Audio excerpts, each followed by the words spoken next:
আপনার মনের গভীরে কি এমন কোনো ইচ্ছা আছে যার জন্য আপনি দিনের পর দিন, রাতের পর রাত আল্লাহর কাছে চেয়ে যাচ্ছেন? এমন কোনো জিনিস, কোনো মানুষ বা কোনো সাফল্য যা পেলে আপনার জীবনটা বদলে যেত বলে মনে হয়? আপনি হয়তো অনেক সবর করেছেন, অনেক দোয়া করেছেন। মাঝে মাঝে হয়তো মনে হয়, আমার দোয়া কি কবুল হচ্ছে? আল্লাহ কি আমার কথা শুনছেন? আপনার মনে হয়তো এই প্রশ্নটা ঘুরপাক খাচ্ছে, আল্লাহ কি সত্যিই আমাকে আমার মনের পছন্দের জিনিসটা দিতে চলেছেন? যদি এই প্রশ্নগুলো আপনার মনে এসে থাকে, তাহলে আজকের এই ভিডিওটি আপনার জন্য। কারণ আজ আমরা এমন কিছু কথা বলবো যা হয়তো আপনার দৃষ্টিভঙ্গি বদলে দেবে এবং আপনার বিশ্বাসকে আরো মজবুত করবে, ইনশাআল্লাহ। 1. দোয়ার শক্তি এবং আল্লাহর প্রতিশ্রুতি। সবার আগে আমাদের বুঝতে হবে দোয়া জিনিসটা কি। দোয়া শুধু আল্লাহর কাছে কিছু চাওয়ার মাধ্যম নয়, দোয়া হলো ইবাদত। এটা হলো বান্দার সাথে তার রবের এক গভীর এবং ব্যক্তিগত কথোপকথন। মহান আল্লাহ তাআলা পবিত্র কুরআনে নিজে ওয়াদা করেছেন, তোমরা আমাকে ডাকো, আমি তোমাদের ডাকি সাড়া দেব। সূরা গাফির আয়াত 60। খেয়াল করে দেখুন, আল্লাহ বলেননি তোমরা চাইলে আমি দেব, তিনি বলেছেন তোমরা ডাকো, আমি সাড়া দেব।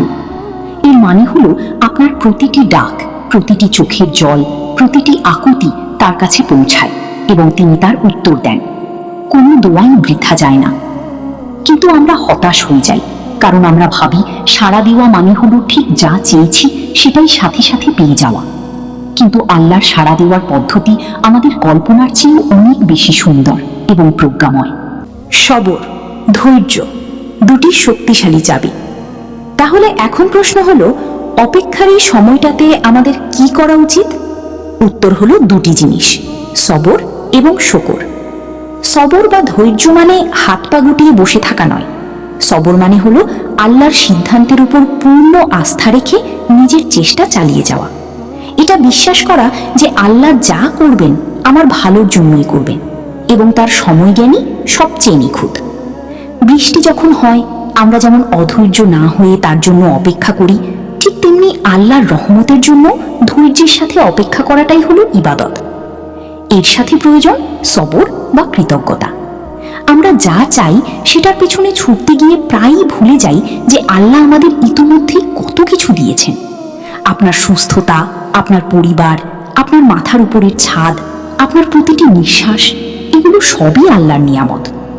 যখন আপনি আপনার যা নেই তা নিয়ে অভিযোগ না করে যা আছে তার জন্য শুকরিয়া আদায় করবেন, তখন আল্লাহ আপনার উপর আরো বেশি রহমত বর্ষণ করবেন। আল্লাহ বলেন, যদি তোমরা কৃতজ্ঞতা প্রকাশ করো আমি তোমাদেরকে অবশ্যই বাড়িয়ে দেব। সূরা ইব্রাহিম আয়াত 7। 3. দোয়া কবুল হওয়ার 3টি বিস্ময়কর উপায়।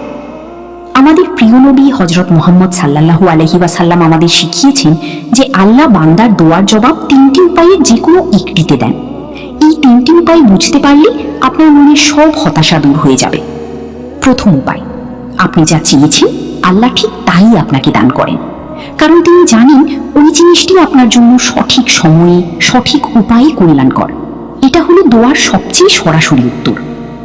দৃশ্য, একজন ব্যক্তি তার কাঙ্ক্ষিত চাকরি পাচ্ছে বা কোনো সমস্যার সমাধান পেয়ে শুকরিয়া জানাচ্ছে। দ্বিতীয় উপায়, আপনি যা চেয়েছেন আল্লাহ তার পরিবর্তে আপনার উপর থেকে একটি বিপদ বা মুসিবত সরিয়ে নেন। হয়তো আপনার জীবনে বড় কোনো দুর্ঘটনা ঘটার ছিল, কিন্তু আপনার দোয়ার বরকতে আল্লাহ সেই বিপদটি আপনার কাছ থেকে দূরে সরিয়ে দিয়েছেন।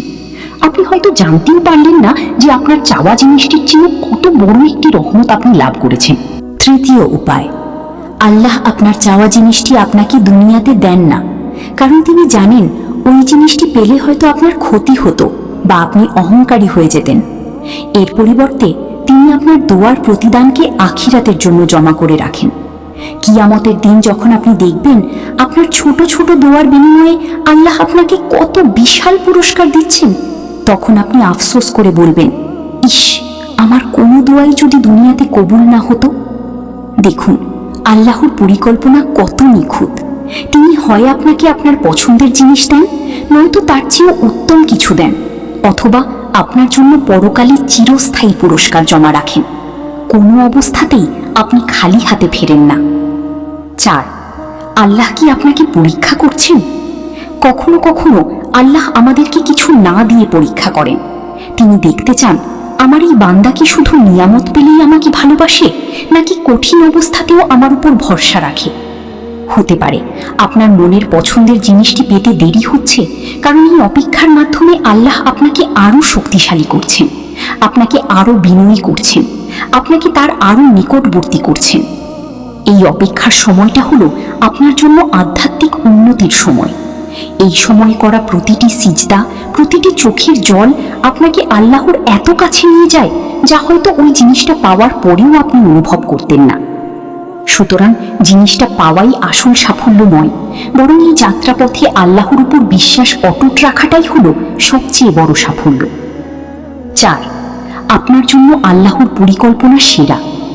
তাহলে ভিডিওর শুরুতে যে প্রশ্নটি ছিল, আল্লাহ কি আপনাকে আপনার মনের পছন্দের জিনিসটি দিতে চলেছেন, এর উত্তর হলো হ্যাঁ, তিনি অবশ্যই দিতে চলেছেন। তবে হতে পারে তিনি আপনাকে ঠিক ওই জিনিসটিই দেবেন যা আপনি চেয়েছেন, অথবা হতে পারে তিনি আপনাকে তার চেয়েও উত্তম এবং সুন্দর কিছু দেবেন যা আপনি কল্পনাও করেননি, অথবা তিনি আপনার জন্য এমন পুরস্কার জমা করছেন যা অনন্তকালের। আপনার কাজ হলো চাইতে থাকা, বিশ্বাস রাখা এবং তার পরিকল্পনার উপর সন্তুষ্ট থাকা। কারণ আপনার চাওয়াটা সীমিত, কিন্তু তার জ্ঞান অসীম। আপনি যা দেখছেন তা বর্তমান, কিন্তু তিনি আপনার ভবিষ্যৎ দেখছেন। তাই হতাশ হবেন না, বিশ্বাস রাখুন আপনার রব আপনার জন্য যা নির্বাচন করেছেন সেটাই আপনার জন্য সেরা। আপনার খুব কাছেই আছেন এবং আপনার সব কথাই শুনছেন। নিশ্চয় কষ্টের সাথে স্বস্তি রয়েছে। সূরা আল ইনশিরা আয়াত 6। আমার প্রিয় ভাই ও বোনেরা, শেষে মন থেকে সকলের জন্য দোয়া, আল্লাহ আমাদের সবাইকে ধৈর্য ধারণ করার এবং তার উপর পূর্ণ আস্থা রাখার তৌফিক দান করুন। আমিন। আসসালামু আলাইকুম।